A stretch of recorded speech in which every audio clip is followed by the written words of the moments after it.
Era expresado de que estamos seguros de que dos son mejor que uno, ¿no? Así dice la palabra de Dios. La palabra de Dios dice, ay del que está solo. Y como hemos dicho en alguna oportunidad, si bien vivimos en una sociedad que la tecnología y sin duda un montón de canales nos ayudan a estar unidos, muchas veces tenemos la sensación de que vivimos en soledad. Ahora bien, estamos seguros de que es mejor juntos. Estamos seguros de que es mejor estar acompañados. Estamos seguros de que es bueno que la iglesia esté unida. Estamos seguros que es bueno que haya paz en el hogar. Pero también lo que vamos a estar de acuerdo es que cuando hay más de dos personas en un lugar, los conflictos no tardan en llegar, ¿no?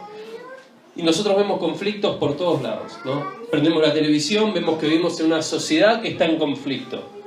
Salimos de nuestra casa y vemos que vivimos en un barrio, en una cuadra, en nuestro trabajo hay conflictos. En nuestra escuela hay conflictos y discusiones. En nuestra casa también hay conflictos y discusiones. En los diferentes ámbitos donde nos movemos, vemos conflictos y también discusiones, problemas entre las personas.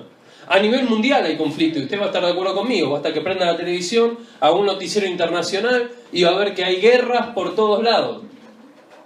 Dijimos recién entonces, conflicto en el trabajo, conflicto en la escuela, conflicto entre hijos con papás, conflicto en la calle. Usted maneja su auto, hay conflictos también, va en bicicleta, también está sometido a conflicto. Va a hacer el deporte que a usted le gusta y muchas veces terminamos discutiendo y terminamos peleando. Si yo le dijera, bueno, ¿en cuántas te anoto? ¿No? Bueno, ¿en cuántas me anoto yo? Y uno como la general a veces dice, bueno, menos la del mundo, que no tengo nada que ver. Bueno, tachame todo el resto, ¿no? Ahí nos sumamos un porotito. Fíjese lo que dice la palabra, de alguna manera el diccionario, en cuanto al conflicto. Dice, conflicto es la oposición o el desacuerdo entre dos personas. Pero una definición un poquito más clara o más pertinente dice, conflicto es la guerra o el combate derivado de una oposición o rivalidad. Y esto parece un poquito más, ¿no? Un poquito más actual. A veces nuestras discusiones no solamente son un intercambio de palabras, a veces son más bien como una guerra, ¿no? Una situación bélica de verdad. Por eso vamos a poner nuestros bosquejos. En primer lugar, vivimos en una constante relación con el conflicto. Estamos constantemente relacionados con el conflicto. Esto quiere decir que desde el huerto del Edén, desde el principio de la creación del hombre, desde que se rompió esa primera y más fundamental de las relaciones, que es nuestra relación con Dios, todo el resto de las relaciones se vieron afectadas. Y usted va a estar de acuerdo conmigo en que no basta de que se rompa la relación entre Dios y Adán, Dios y Eva, que empiezan las discusiones entre ellos, ¿no? Adán ya no mira a Eva como carne de mi carne y hueso de mis huesos, sino que Adán le reprocha a Dios, dice, esta es la mujer que vos me diste, dice. Y ahí empieza la discusión entre ellos. Da una vuelta de página usted y va a ver cómo los hijos de Adán y Eva se quitan la vida el uno al otro. Y desde allí hasta el día de hoy, hasta esta mañana, quizás hasta hace 5 minutos de venir a la iglesia, hemos visto algún tipo de conflicto o discusión. Hay un libro muy conocido, se llamaba Círculos Concéntricos, y que habla acerca de cómo esta primera relación que se rompió, que es la relación con Dios, afecta al resto de todas nuestras relaciones. Ahora, ¿sabe que en cuanto a conflictos se trata, en esta mañana no tiene que ver con quién de alguna manera va a estar sometido a un problema, a una discusión y quién no? En cuanto se trata de conflictos es, bueno, quién va a salir exitoso de un conflicto, una discusión, y quién va a salir vencedor. ¿Quién va a poder sobrellevar un conflicto, una discusión, y quién no la va a poder sobrellevar? Porque acabamos de decir de que todos estamos en relación con el conflicto. Ahora déjeme decirle algo, hay algo fundamental en que usted y yo aprendamos a resolver los problemas y las discusiones.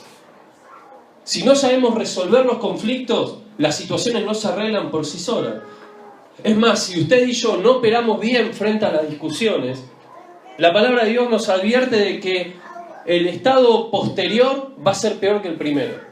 Si usted empieza a discutir y no tiene buenas herramientas para saber discutir, bueno, la relación no se va a volver mejor, sino que se va a volver cada vez peor. Dice la palabra de Dios en cuanto a esto en el Proverbio 18-19, dice, restaurar la amistad de un amigo ofendido es más difícil que conquistar una ciudad amurallada. Los pleitos alejan las amistades como si fueran las rejas de las puertas de un palacio. Otra versión dice que el amigo ofendido es más impenetrable que una ciudad que está fortificada, una ciudad que está custodiada por soldados. Quiere decir que si usted y yo no sabemos resolver los conflictos, tratar de reconciliar la relación es mucho más difícil de que si empezamos dando buenos pasos firmes. Vamos a estar de acuerdo en que es fundamental conservar y preservar las relaciones, porque pensemos por un instante, ¿de qué nos sirve cualquier cosa que podamos llegar a alcanzar? ¿De qué le sirve a usted el ascenso en su trabajo? ¿De qué le sirve a usted el aumento de sueldo? ¿De qué le sirve a usted las buenas notas y las buenas calificaciones? ¿De qué le sirve a usted graduarse con los honores? ¿De qué le sirve a usted recibir el premio al mejor de los vecinos si en su casa las relaciones están rotas? Si la relación entre padres y hijos está fracturada, si la relación entre los cónyuges, entre el esposo y la esposa, de alguna manera están completamente destruidas, ¿de qué nos sirve? Entonces vamos a estar de acuerdo en que es importante que sepamos cómo resolver los conflictos. Pero yo me pregunto, ¿pero cómo? Porque quizás en casa no tuvimos mejor ejemplo. Quizás cuando miramos la casa de nuestros padres nos damos cuenta de que ellos no eran los mejores resolviendo las discusiones. Quizás cuando vamos al colegio nos damos cuenta que en el colegio no nos enseñan, ni en la universidad, ni en el secundario, nos enseñan a cómo resolver los problemas. Recibimos una formación académica, una formación profesional. Pero ¿quién nos puede enseñar a cómo resolver las discusiones y las diferencias que tenemos? Bueno, en segundo lugar vamos a poner, Dios nos enseña a resolver nuestros conflictos. Y sabe que yo estoy convencido de que existen principios bíblicos que podemos aplicar fácilmente para resolver los problemas y las diferencias que tenemos mutuamente. Y la palabra de Dios nos lleva a Santiago, capítulo 1, versículo 19. Y presta atención, este es un pasaje fundamental.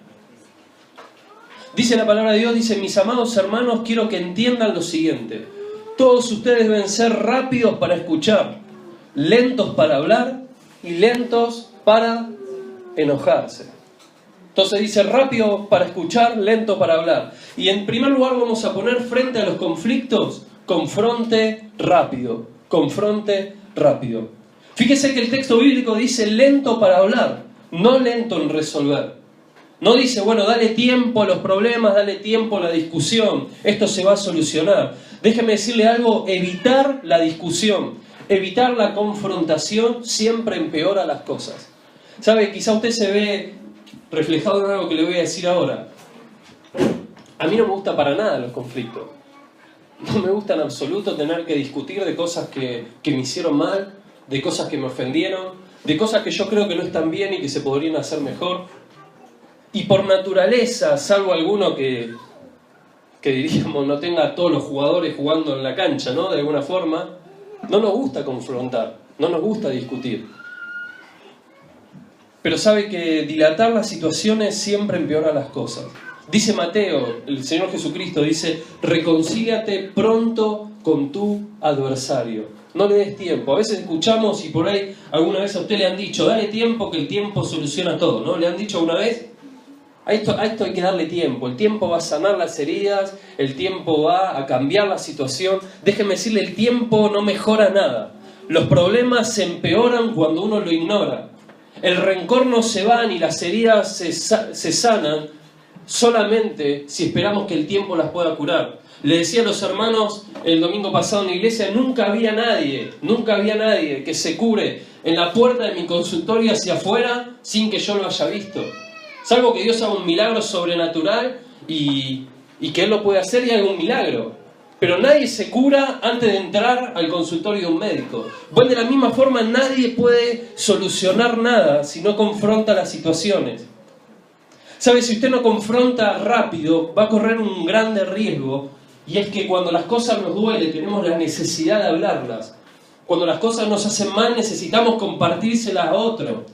Y el riesgo que usted corre, si no confronta rápido, es empezar a hablar con otras personas acerca de la situación. ¿Y sabe cómo llama la palabra de Dios a esto? Murmuración. Lo llama chisme. Hay un principio que es el principio de hablar con dos personas. Cuando yo tengo un problema con alguien, tengo que hablar con dos personas. Si se lo quiere anotar, con la primera persona con quien yo tengo que hablar es con Dios. Con Dios es el primero que tengo que hablar de lo que me duele. Con Dios es el primero que tengo que hablar de mis problemas. Cuando yo hablo con Dios de situaciones en las cuales me han hecho mal, luego Dios parte del conflicto, luego Dios parte del problema. Y la palabra de Dios dice que Dios es un Dios de paz.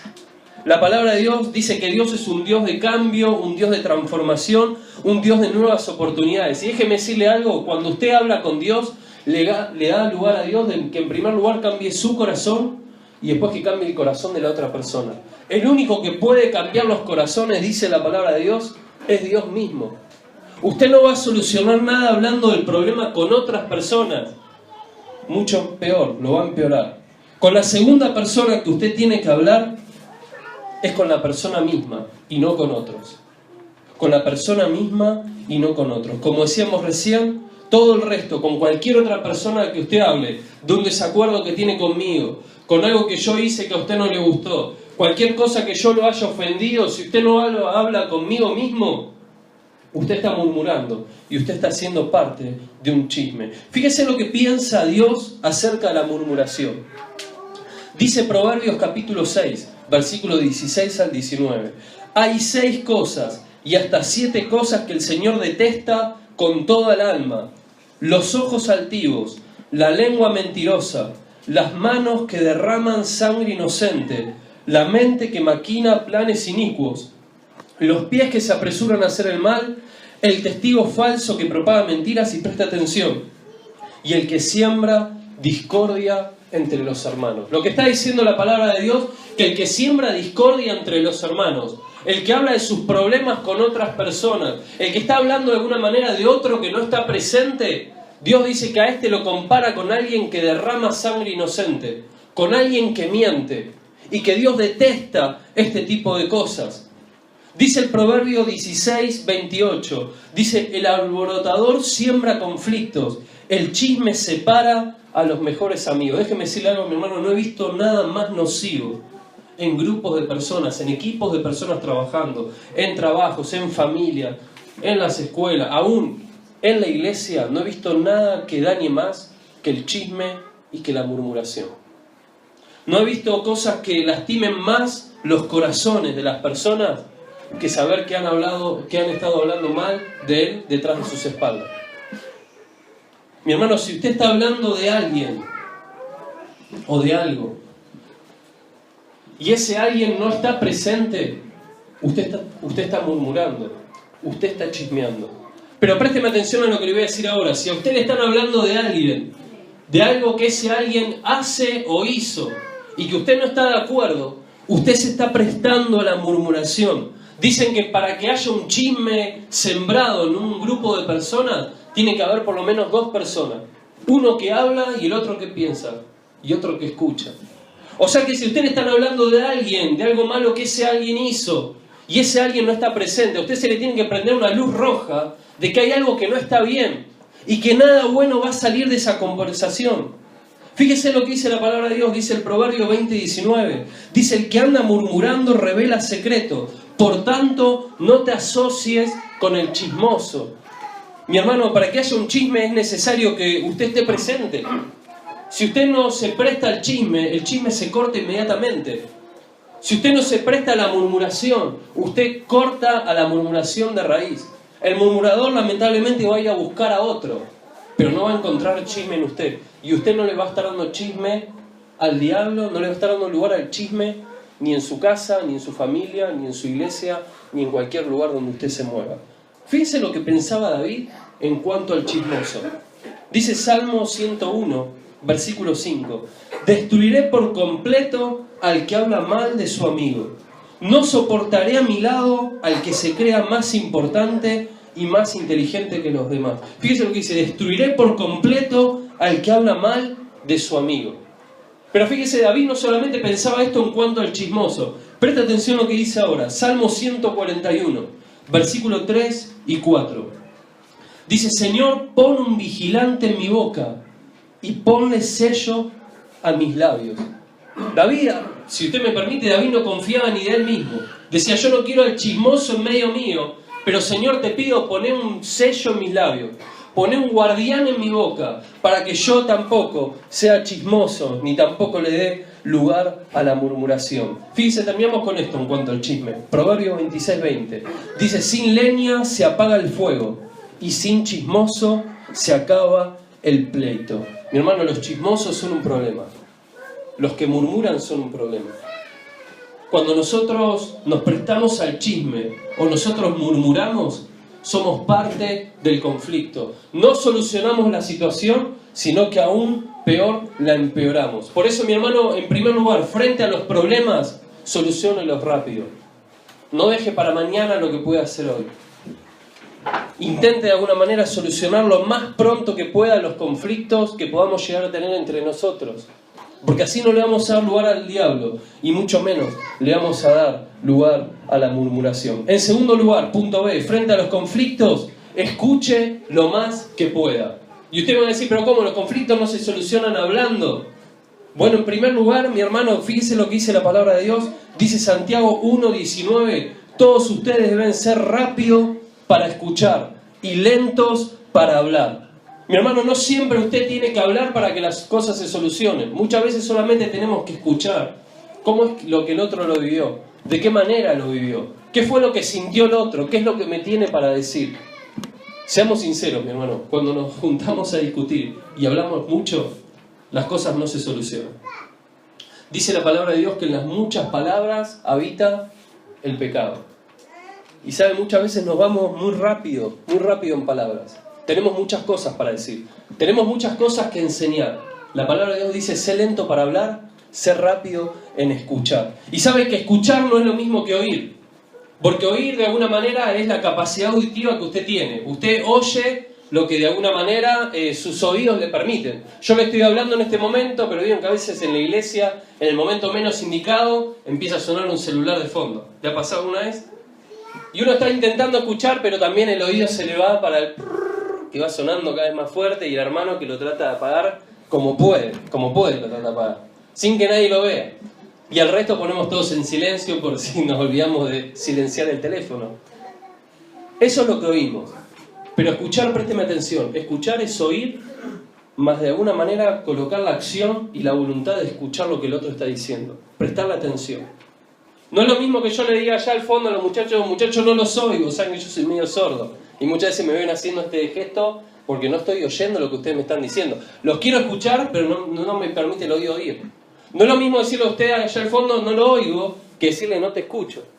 No te escucho lo que me estás diciendo. Y cuando digo no te escucho es porque no me interesa escuchar. Ahora, ¿sabe por qué le digo que es importante escuchar en cuanto a los conflictos? Porque cuando usted escucha, motiva al otro a hablar. Saben, mi hermano, he estado en varias, no digo muchísimas, pero en varias reuniones entre matrimonios y familias, parejas que discuten y que no están llegando a buen puerto en sus discusiones. ¿Y saben cuál es uno de los primeros motivos que acusa uno para el otro? No me escucha. Le hablo y no me escucha. Cuando usted escucha, motiva al otro a hablar. Si escuchamos atentamente y en silencio, lo dejamos al otro hablar y nosotros podemos comprender qué es lo que el otro vivió, qué es lo que al otro le sucedió, cómo se sintió, aún qué es lo que percibió. Escuchamos, y cuando, como dijimos en alguna oportunidad, cuando escuchamos le damos dignidad al otro. El otro siente que me importa de verdad. Si entiendo que escuchar atentamente va a tener un propósito y va a solucionar en parte las cosas, me voy a comprometer a escuchar al otro, a escuchar lo que le pasa, cómo se siente, cómo vivió las situaciones. ¿Saben qué dicen los estudiosos, los sociólogos? Dicen que el lado más importante de una conversación es la escucha y no tanto el habla. Es saber escuchar y no saber tanto hablar. Un ejemplo muy significativo de esto lo encuentro ahí en Lucas, capítulo 24, versículo 13. Usted lo puede buscar después en su casa. ¿Sabe que ahí hay dos discípulos? Hay dos personas que creen en Jesús y que dice que van hablando entre ellos, van conversando. Y déjeme decirle algo y preste atención a lo que le voy a decir. Yo no veo en la palabra de Dios personas más confundidas que estos dos discípulos. Ahí en Lucas 24 yo no veo personas que estén más perdidas, aún geográficamente, que estos dos discípulos. No veo en la palabra de Dios personas que digan, si usted me permite, mayores herejías teológicas que estos dos discípulos. Estos dos discípulos se habían vuelto personas incrédulas, se habían vuelto personas que no creían de que Jesús iba a resucitar. Y usted ahí en Lucas capítulo 24, versículo 13, va a encontrar estos dos discípulos famosos por ser esos discípulos que van camino a Emaús. ¿Lo recuerda usted ahí? ¿Lo recuerda? Levante su mano. ¿Lo recuerda? Los discípulos camino a Emaús. Dice que estos discípulos, después que Jesús fue crucificado, volvían desanimados, volvían en verdad desanimados, volvían casi deprimidos, porque Jesús había sido crucificado y ellos no podían entender cómo aquel que era el Mesías, el Salvador del mundo, de alguna manera había sido crucificado y había muerto. Estos dos que estaban completamente perdidos, estos dos que, si usted me permite, hablaban pavadas entre ellos, Jesús se les aparece. Y ahí en Lucas capítulo 24, versículo 17, dice que Jesús les dijo: ¿de qué tanto hablan por el camino? Los hombres se detuvieron muy tristes.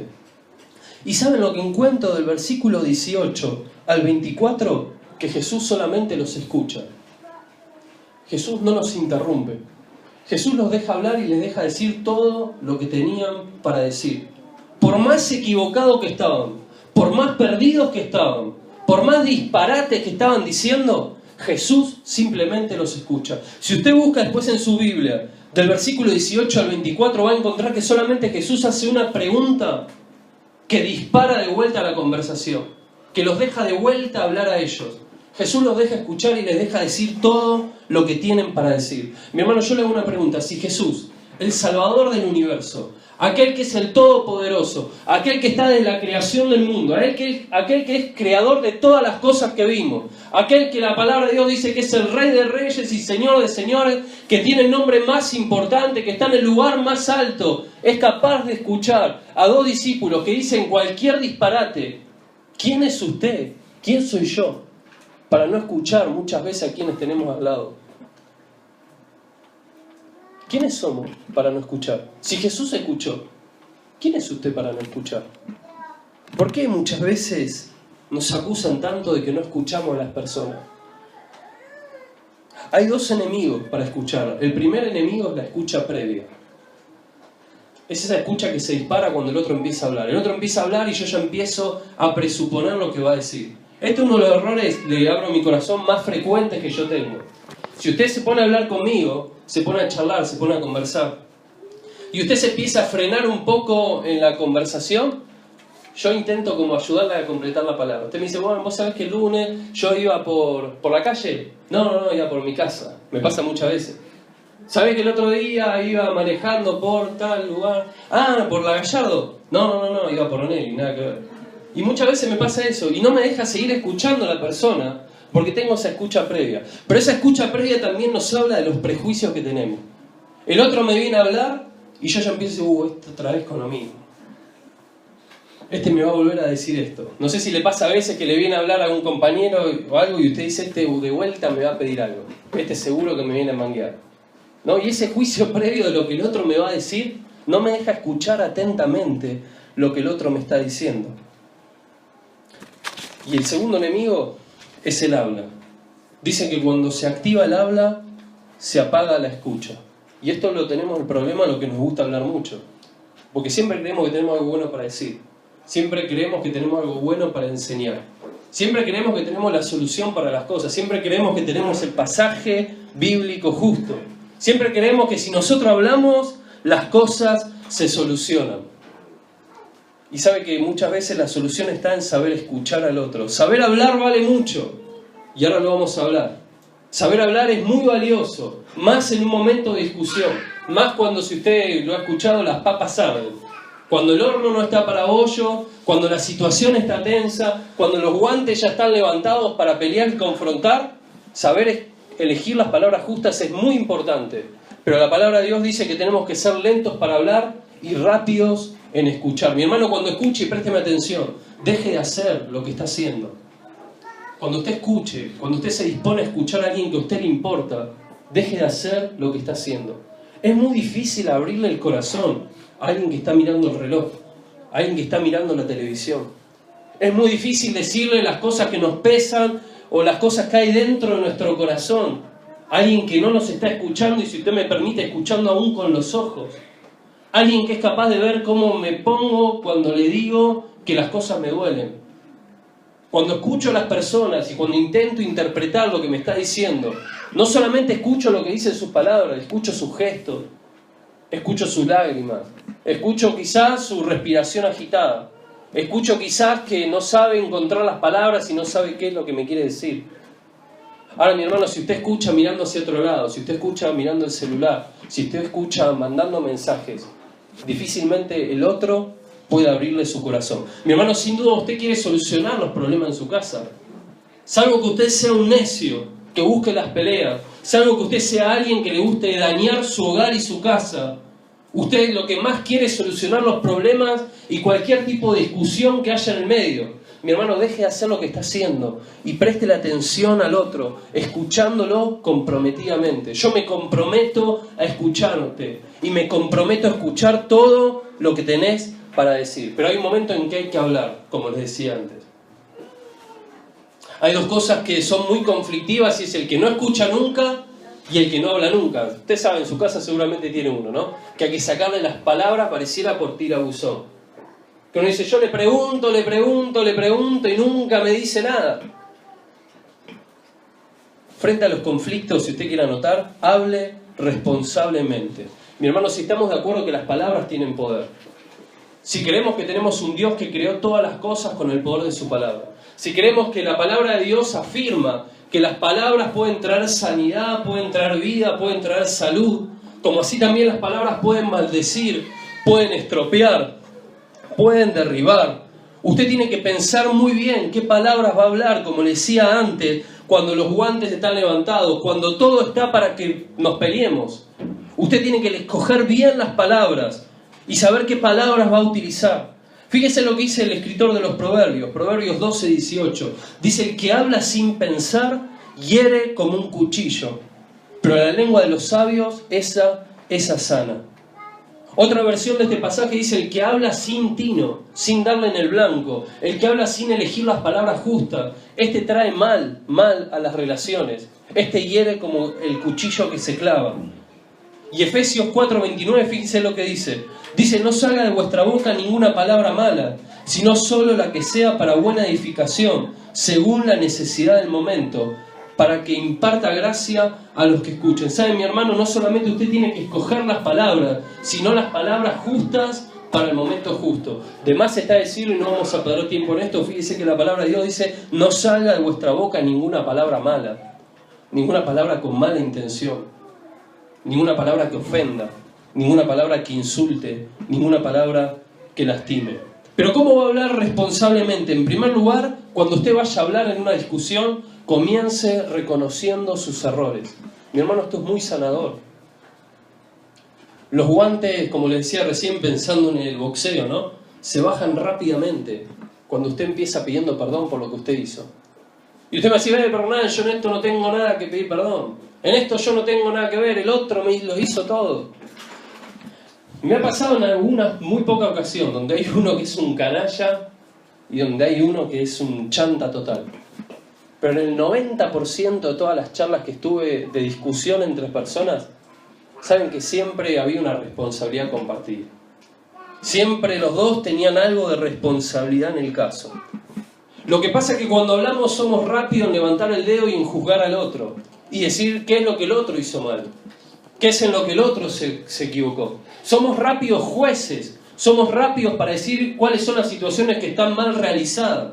Pero ¿sabe lo que dice la palabra de Dios? Dice, no juzguéis porque seréis juzgados. Dice, con la misma vara que nosotros medimos los demás, también vamos a ser medidos nosotros. Lo que dice la palabra de Dios es que cuando nosotros apuntamos rápido el dedo también nos apunta rápido a nosotros. Ahora fíjese cómo cambiarían las situaciones si usted en vez de empezar hablando de los defectos del otro, empieza hablando de sus propias miserias. Empieza confesando, mira, yo en esto me equivoqué. Yo me doy cuenta que en esto yo fui irresponsable. Yo me di cuenta aún que en esto fui cómplice. Yo me di cuenta que en esto no actué bien. Y te di pie a vos, para que vos tampoco hables de buena manera. Este es el momento justo donde decimos, tendría que haber venido esta mañana fulanito de tal, ¿no? Hoy faltó menganito. Oh, qué macana que vine hoy yo solo en mi casa, que no vino el que me acompaña habitualmente. Pero no, como le decía a los hermanos, yo creo que esto es para mí y para usted. Yo creo que Dios puede hacer un cambio en mi casa si primero me cambia a mí. Si primero me transforma a mí. Y yo creo que Dios va a cambiar las situaciones en su hogar, sus discusiones y sus problemas, si Dios primero cambia su corazón. Pero para eso dice la palabra de Dios que es necesario un corazón arrepentido. ¿Cómo cambiarían nuestras discusiones si usted empieza pidiendo perdón por lo que usted hizo? En segundo lugar, sé específico y puntual. Saben que cuando empezamos a discutir hablamos de todas las cosas, de todo lo que nos representa la situación. Aún empezamos a hacer memoria. Vieron, muchos de nosotros somos buenos historiadores, porque decimos, mira, vos hoy me hiciste esto, pero la semana pasada me hiciste la otra, y el primer día que nos conocimos vos me saludaste mirando para otro lado, y esta que me hiciste una vez, esta no te la voy a perdonar más. Y vieron que uno empieza a hacer memoria y empieza a traer al presente, hasta aún a veces me ha pasado cosas por las que uno de los dos le pidió perdón al otro. Y el otro dice, pero yo ya te pedí perdón de eso. Sí, pero vos sabés que no me lo puedo olvidar, no te la puedo perdonar esa. La palabra de Dios dice que Dios cuando nos perdona, Él se olvida de nuestros pecados. La palabra de Dios dice que Él aleja nuestra maldad, así como está lejos el oriente del occidente. La palabra de Dios dice que cuando Él nos perdona, Él olvida lo que nosotros hicimos, que nuestros pecados lo echan en lo profundo del mar. Pero nosotros, la que nos piden perdón los demás, muchas veces no las olvidamos, ¿no? Y las tenemos siempre ahí bajo la manga como un as al cual usar. Por eso, mi hermano, no empieza a hablar de generalidades. No empiece a hablar del pasado. Sea puntual, haga foco. Diga, mira, en esta situación esto me dolió. Esto que pasó ayer. Y a veces me ha pasado, sí, pero Hernán, vos sabés que son tantas las que tenemos entre nosotros. Esto viene hace tanto tiempo. Bueno, imagínese que si usted soluciona un problema, al menos se saca un peso encima. Al menos de este problema no vamos a hablar más. De lo que pasó ayer a la mañana, cuando usted se levantó, hizo el desayuno y el otro parecía que se levantó en cámara lenta, bueno, de eso no vamos a hablar más. Vamos a hablar de otros asuntos y de otros problemas. Haga foco, sea específico y sea puntual. Otro consejo bíblico es separar la acción de la persona. Mi hermano, no le imprima identidad a la persona. No es lo mismo que yo a usted le diga, mira, en esta oportunidad, fulanito tal, no me dijiste la verdad. En esta oportunidad no fuiste sincero. A decir, vos sos un mentiroso. Vos sos un chanta. Vos sos lo que a usted se le ocurre. No use palabras que de alguna manera tengan en cuenta o tengan la fórmula esta, vos sos más algo negativo. No use palabras que ataquen la identidad de las personas. Si usted ataca el problema, separa a la persona del problema. Mi hermano, trate de evitar palabras como siempre y nunca. Vieron que muchas veces lo usamos. Vos siempre haces esto, ¿no? Vos nunca haces lo otro. Y si somos sinceros, esa palabra no aplica habitualmente. Muy pocas veces el otro siempre hace lo mismo o nunca hace nada. No use palabras como, bueno, ahora, a partir de ahora las cosas van a ser así. ¿La ha escuchado alguna vez? ¿La ha usado usted alguna vez? Que nos enojamos con nuestros hijos y le decimos, bueno, ahora a partir de ahora por lo que hiciste, las cosas van a ser de esta manera. A veces, tristemente, lo usamos hasta con nuestro cónyuge. A partir de ahora ya no te creo más nada. Mi hermano, y Dios no actúa así de esa manera con usted. ¿Cuándo Dios le dijo a usted, a partir de ahora? ¿Cuándo Dios me dijo a mí, Hernán, a partir de ahora ya no te voy a creer más? A partir de ahora, Hernán, ya no te voy a usar más. A partir de ahora ya no te doy más crédito. A partir de ahora la soga corta. A partir de ahora la cuerda corta. Dios no actúa de esa manera. Mi hermano, evite usar palabras que condicionen el futuro. El futuro entre ustedes y el futuro de la persona. Que la persona después de hablar con usted no se vaya pensando, no, la verdad que soy un mentiroso. La verdad que soy un ladrón. La verdad que soy un chanta. La verdad que a mí no me importa nada. Que no se vaya pensando de esta manera. Qué distinto decir, mira, en esta oportunidad fuiste irresponsable. En esta oportunidad no actuaste con responsabilidad. En esta oportunidad yo esperaba que actúes de esta manera. A decirle, vos sos un irresponsable. A vos no te importa nada. Vos sos un desinteresado. Otro consejo bíblico, rectifica al individuo como persona. Mi hermano, termine hablando bien de la persona. Trate de buscar los puntos fuertes. Sin duda tiene puntos fuertes, si no, no sería su amigo. Si no, no sería su compañero. Si no, no sería su esposa, su esposo. Si no, no sería de alguna manera la familia que usted decidió escoger. Sin duda hay puntos buenos para resaltar. Jesús hace eso. Si usted después va al Apocalipsis, quiere hacerlo como tarea para su casa, va a ver que cuando Jesús le escribe cartas a las iglesias, le dice, tenés este punto bueno, tienes para bien que no toleras las obras de los nicolaitas, yo de alguna manera veo bien en vos que no soportás el pecado, que de alguna manera no pretendés convivir con el pecado, pero tengo contra ti esto, lo otro. Lo veo en Jesús que cuando corrige, dignifica a la persona, ratifica a la persona, valora los puntos positivos de la persona. Muchas veces nosotros no encontramos nada bueno para decir. Déjeme decirle algo, mi hermano, si usted no encuentra nada bueno para qué decir del otro, el que le está dictando al oído no es Dios. No es Dios el que le está dictando al oído. No es Dios el que le está ayudando a ver al otro como Él lo ve. En último lugar, cuando usted se junte a hablar, busque la reconciliación en vez de la resolución. ¿Y esto qué quiere decir? Que cuando yo busco solamente solucionar el problema, muchas veces no me enfoco en la persona. Ahora, si yo busco reconciliarme con el otro, si el otro tiene bien en claro que lo que a mí me importa es la persona, más allá de lo que pudo haber pasado, los problemas después se solucionan solos. Ahora, cuando yo solamente quiero resolver soluciones, cuando yo solamente quiero saber, mira, vos acá me dijiste la verdad o me dijiste la mentira. Mira, vamos a poner las cartas sobre la mesa. Acá pasó esto, pasó lo otro. Las cosas son muy difíciles de resolver. Muy distinto es, che, escúchame, ¿qué te pasó en esta oportunidad? Contame vos qué es lo que te pasó. Cuando la persona identifica que a mí me importa de verdad, después los problemas se solucionan mucho más fáciles. Busquemos antes la reconciliación entre nosotros, antes que la resolución. La resolución va a venir después. Mi hermano, a usted no le sirve de nada ganar discusiones. Y présteme atención. A veces luchamos por ser nosotros los que tenemos la razón. Luchamos por ser nosotros los que ganan la discusión. Y saben, déjenme decirle algo, he visto matrimonios en donde uno tiene la razón, uno gana la discusión y el matrimonio termina destruido. He visto amigos que solucionan conflictos, que dicen, mirá, acá lo que pasó fue esto, vos metiste la mano en la lata, y después la amistad se rompe para siempre, nunca más se vuelven a hablar. He visto hermanos de la iglesia que aman al Señor, hermanos de verdad, hermanos que aman al Señor, solucionaron el conflicto. No, mirá, acá las cosas se hacen así. Bueno, tenés razón, y el hermano después no puede volver a congregarse en el mismo lugar.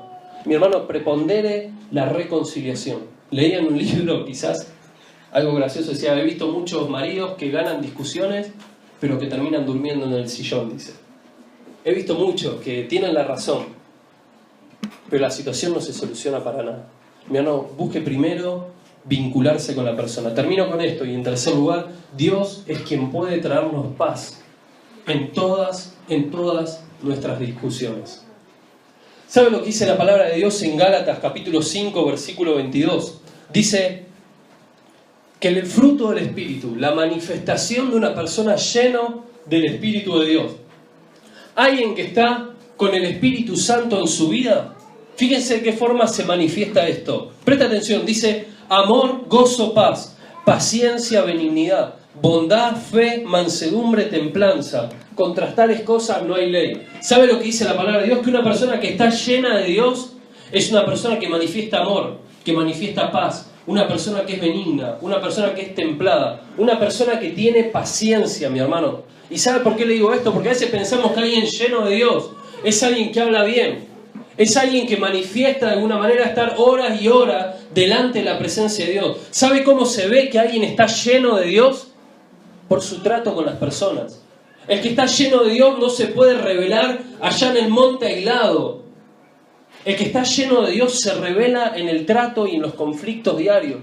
¿Cómo actúa esa persona? El 90% de las manifestaciones del Espíritu Santo en la vida de alguien, yo la veo en la relación de los unos con los otros. Y así lo dice la palabra de Dios. No dice que el que está lleno de Dios se va a demostrar en que, y sí, lógicamente es una manifestación, pasando horas y días delante de la presencia de Dios. Dice que el que está lleno de Dios se puede ver, porque es alguien benigno, es alguien bondadoso, es alguien que tiene paciencia, es alguien que es templado. Y eso se puede ver en el trato, en el contacto diario. Fíjese cómo dice Santiago. Dice, ¿de dónde vienen las guerras, las peleas entre ustedes? ¿Acaso no vienen de sus pasiones, las cuales luchan dentro de usted mismo? Si ustedes desean algo y no lo obtienen, entonces matan, dice. Y si arden de envidia y no consiguen lo que desean, entonces discuten y luchan. No obtienen lo que desean porque no piden, y cuando piden algo no lo reciben porque lo piden con malas intenciones, para gastar en sus propios placeres. Lo que dice Santiago dice, las luchas entre ustedes vienen de sus pasiones, de las cosas que ustedes desean. Y déjeme decirle, mi hermano, en mi vida he visto que muchas veces yo discutía por lo que a mí me parecía que estaba bien. En mi vida me vi discutiendo muchas veces, teniendo discusiones, porque a mí me gusta que las cosas se hagan así, porque yo creo que las cosas están bien así o que están bien así, porque vos hiciste esto y a mí no me gustó, porque de alguna manera yo quiero que en mi casa el orden sea de esta manera, porque la comida para mí no estaba bien, porque vos el otro día a mí no me... Y cuando uno habla mucho de mí, el que está en el trono evidentemente no es Dios. Evidentemente muchas de las discusiones que tenemos es porque Dios no está en el centro de nuestra vida. Empezamos a discutir porque pareciera que está tambaleando nuestro trono, lo que nosotros queremos, lo que a nosotros nos gusta. Mi hermano, quizás sea tiempo de morir un poco más a la carne, de dejar de pensar lo que yo tengo ganas de hacer, de dejar de pensar como alguien tan egocéntrico, bajarnos nosotros del trono y que sea Dios el que esté reinando. Si Dios llena mi vida, mis relaciones van a ser muchas más pacíficas. Termina diciendo la palabra de Dios en Proverbios 16:7. Cuando la vida de alguien agrada al Señor, hasta sus enemigos están en paz con Él. Mi hermano, si Dios es capaz de traerle paz con sus enemigos, con las personas que le desean el mal, ¿cuánta más paz puede traer con alguien a quien usted ama? Con alguien a quien usted le importa de verdad. Con la gente que a usted en verdad le interesa. ¿Cuánta más paz puede traer Dios? Si Dios es el que está en el trono y mi vida está llena de Dios. Si Dios me transforma en mí, ¿cómo puede ser mucho más pacífico mi hogar? ¿Las cosas se solucionarán si yo estoy sentado en el trono? ¿Si yo soy el que tiene el timón tomado? ¿O se solucionaría mucho más si Dios es el que maneja la situación? Y Dios es el que llena mi vida. Y Dios me hace más paciente. Y Dios me hace más benigno. Y yo en vez de pelear por lo que yo quiero, peleo por lo que a Dios le gusta. Mira, yo lo invito a inclinar su rostro un instante. Y en primer lugar, lo invito a reconocer algo que no es fácil, que no me fue fácil a mí reconocerlo, pero que sin duda es sanador. Y lo primero que yo lo invito a reconocer es que no somos buenos para solucionar los problemas. No somos buenos para solucionar los conflictos.